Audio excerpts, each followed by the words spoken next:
So Zhiyun, or Zhiyun, however you say it, reached out and asked me if I was interested in taking a look at their Crane 3S. Now, I'm a big fan of their gimbals. In fact, I bought the Crane 2, which was one of my favorite gimbals. Now, normally when brands reach out and want me to review their gimbals, I don't really care about it too much because they're all pretty much the same with just minor changes here and there. So I wasn't really interested. However, when I saw this one, they advertised it for cinema cameras. In fact, on the box, they have a red cinema camera with an Zhiyun lens, which is a very heavy setup. So that really piqued my interest, especially because when you want to buy a gimbal that is catered to cinema cameras, you have to spend a lot of money. And now you're looking into the Ronin 2 territory, which is like over $8,000. So I told them, send it out. I want to test it out and see what this gimbal can do. Then I went onto their website and I noticed that they actually mounted it onto a car. And I wondered, how did they do that? Because they don't sell any car mount accessories. Again, I was very intrigued. I reached out to my buddy Chad from Blackstone Entertainment to see how we could set this up and really put this gimbal to a test.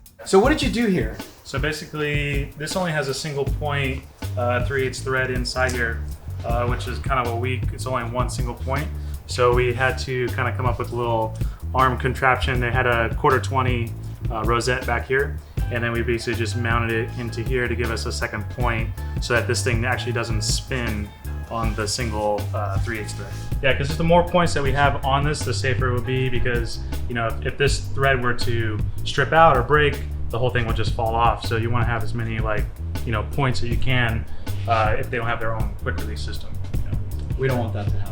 Right, yeah. Now, because we were gonna mount this on a vehicle and I'm putting my Canon C500 Mark II on the line, I wanted to make sure that everything was gonna be properly balanced and also configured correctly. So I reached out to my buddy Josh from Momentum Productions, who has a lot of experience with gimbals, but also I knew that he had early access to the Crane 3S, so I would consider him an expert in his field. I think it's probably smart to start off low and then go heavy, right? Okay. Right? Okay.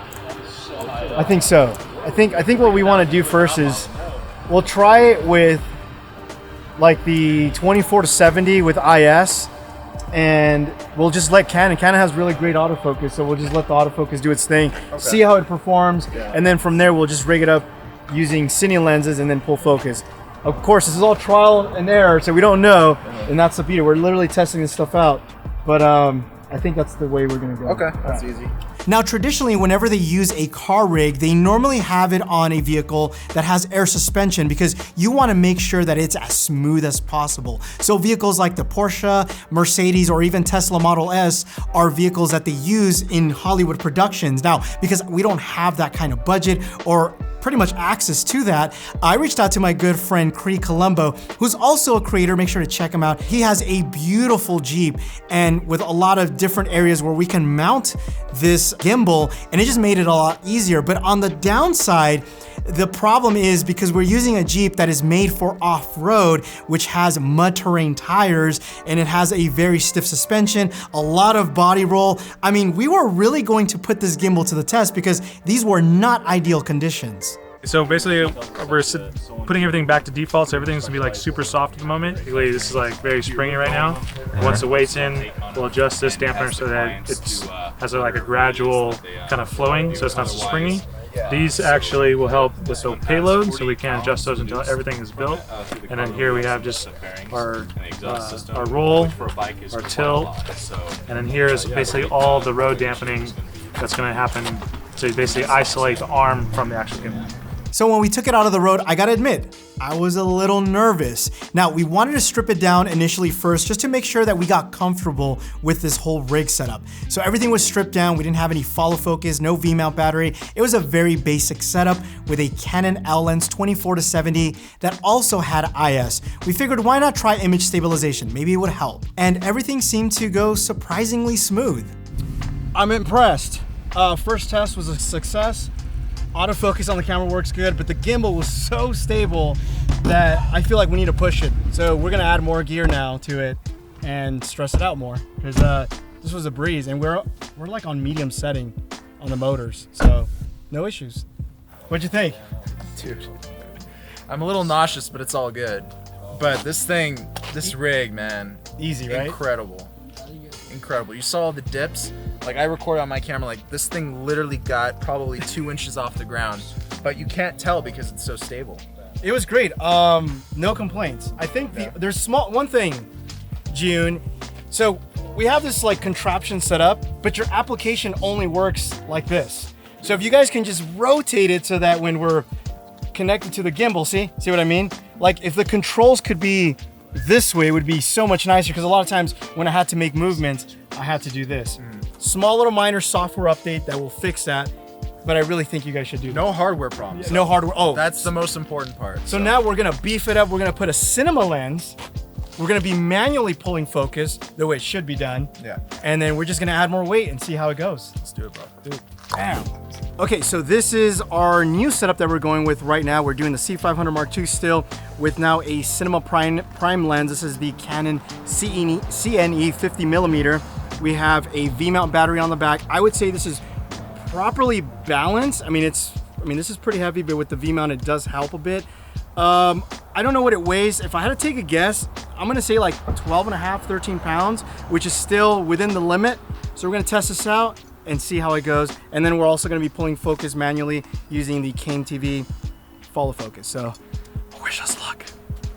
The biggest issue I've had in the past with gimbals is when you start to rig the mount, you start to add monitors, or if you're using like a cinema camera, things start to get in the way. For example, this was a big problem with the Canon C200. The viewfinder would always hit the motors on the back. Now the Crane 3S does something very unique and different that I've yet to see any other gimbal do.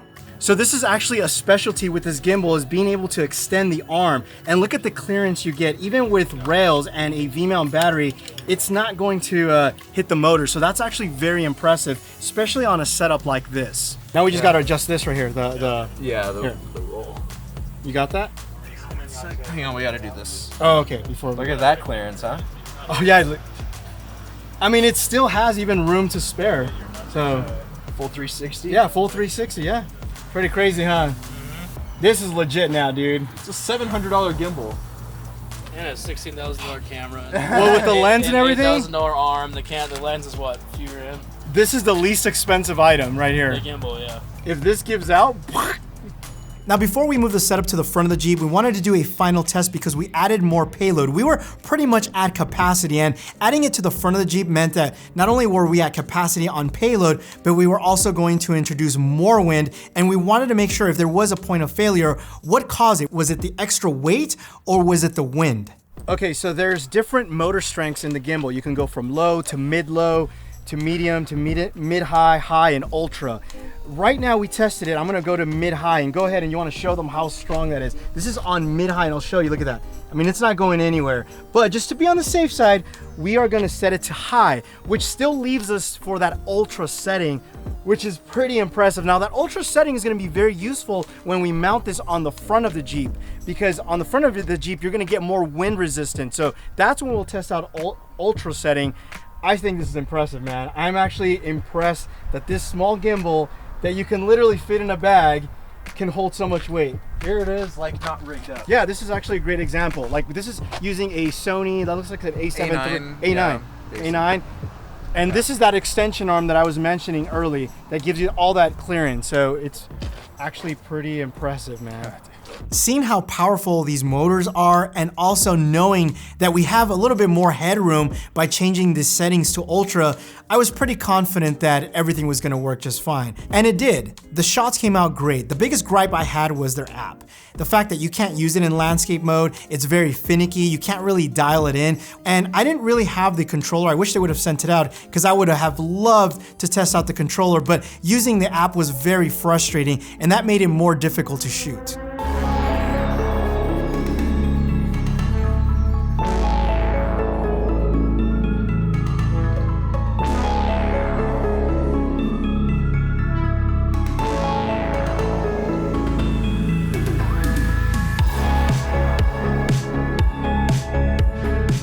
Regardless, the gimbal worked great. We had no complaints. It was smooth considering the conditions, and I think it was ready to now move the gimbal to the front to really put it to the test. That's pretty impressive. So on the reverse setup, everything seems to work fine. No issues, no complaints. Your thoughts, man? I mean, Absolutely incredible. Like, even the unrigged version. Like I was dangling outside of Armando's car. We were filming at a 40, 45 miles an hour. Yeah. Strong winds, man. I couldn't take it, but the gimbal took it. By the way, guys, if you ever need someone that does grip, lighting, car rigging, check out Chad. I'm gonna leave links down below to his Instagram. I've worked with him in the past. Amazing work. He does a lot of Hollywood stuff. In fact, I'll even link his website so you guys can check out his work. But he's awesome, guys. Really check him out. So this was it.